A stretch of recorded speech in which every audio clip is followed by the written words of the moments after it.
15 ғасырдың ұмытылған суреттерінің бірінде НЛО-ға ұқсас объект табылған. Иә, біздің айтып отырғанымыз Доминик Герлендайрдың Мадоннаның бейнелеуі. Бұл сурет туралы көп адам осы бір белгісіз аспанда орналасқан объект болмаса білмейтін де еді. Кейбір адамдар бұл затты НЛО десе, кейбіреуі ескі символ, ал кейбіреуі суретшінің күнді өзінше бейнелеуі дейді. Бірақ әлі күнге дейін бұл суретте нақты ненің бейнеленгені белгісіз. Ал комментарийде сіздер бұл затты неге ұқсатқаныңызды жазсаңыздар болады.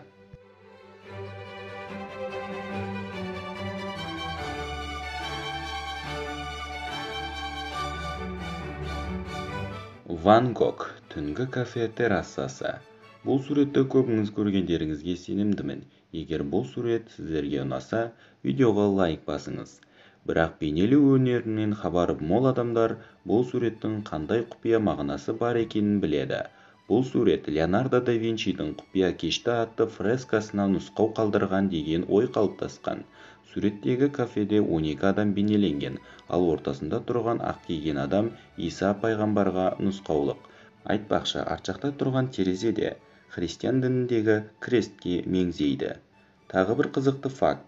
Ван Гог түн мезгілін бейнелесе де, аспанды бейнелеуде мүлдем қара түсті қолданбаған. Көптеген күлгін мен көк түсті қолданған. Леонардо да Винчи құпия кеш. Ақыры осы сурет туралы сөз қозғаған екенбіз. Талантты суретшінің осы бір шедеврі туралы айтпай кетсек болмас. Да Винчидің өзімен де, оның керемет суреттерімен де көптеген құпиялар байланысты. Солардың бірі осы сурет. Фрескада Иса мен 12 апостол бейнеленген. Бірақ итальяндық музыкант күтпеген жаңалық ашты. Ол суретке нота стандарттарын қойып, суреттегі кейіпкерлердің қолына нүктемен белгіледі. Оның ойынша, бұл жасырылған мелодия, егер ойнап көрсе, тіпті музыка шығып тұр.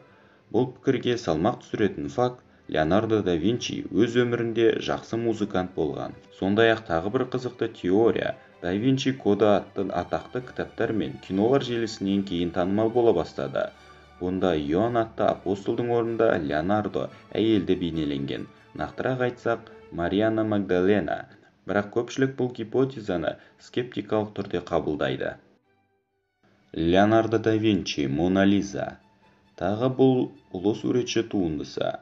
Жыл сайын миллиондаған адам осы бір құпия күлкімен қарап тұрған әйелдің суретін тамашалауға әлемнің түкпір-түкпірінен келіп отырады.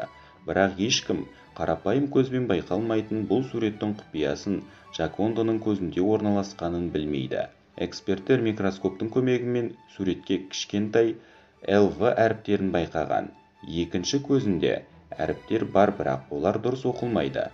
Сондай-ақ суретте көрсетілген көпірдің астында 72 саны байқалған. LV әріптері суретшінің өзінің инициалы болу керек, бірақ 72 саны нені білдіретіні әзірге белгісіз.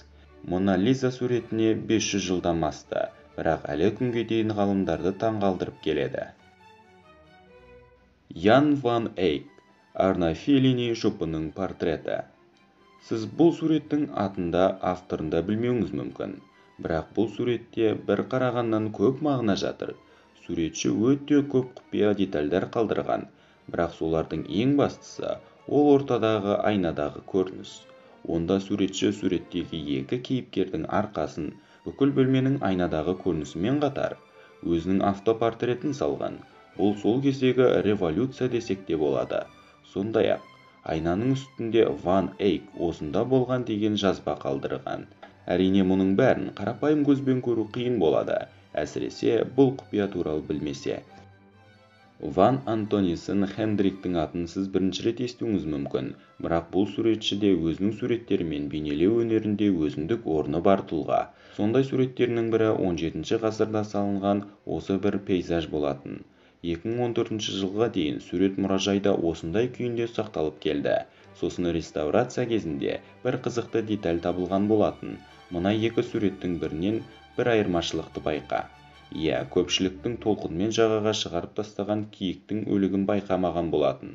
Осындай кейіпте сурет үлкен логикаға ие болды десек болады. Себебі бұрындары жағаға жиналған адамдардың нені көруге шоғырланғаны түсініксіз болатын. Эксперттердің пайымдауынша, киттің өлігін сурет салынғаннан кейін біраз уақыттан соң жай ғана бояй салған, себебі 18 ғасырларда бұндай заттарды бейнелеу дұрыс емес деп саналған болуы мүмкін. Міне достар, бүгінгі видеомыздың соңы. Егер сіздерге видео ұнаса, арнаға тіркеліп лайк басып, бізді қолдап кетіңіздер. Осындай видеоның екінші бөлімін қаласаңыздар, комментарийге жазуларыңызға болады. Сіздермен болған Топ Қазақ арнасы. Келесі видеоға дейін сау болыңыздар.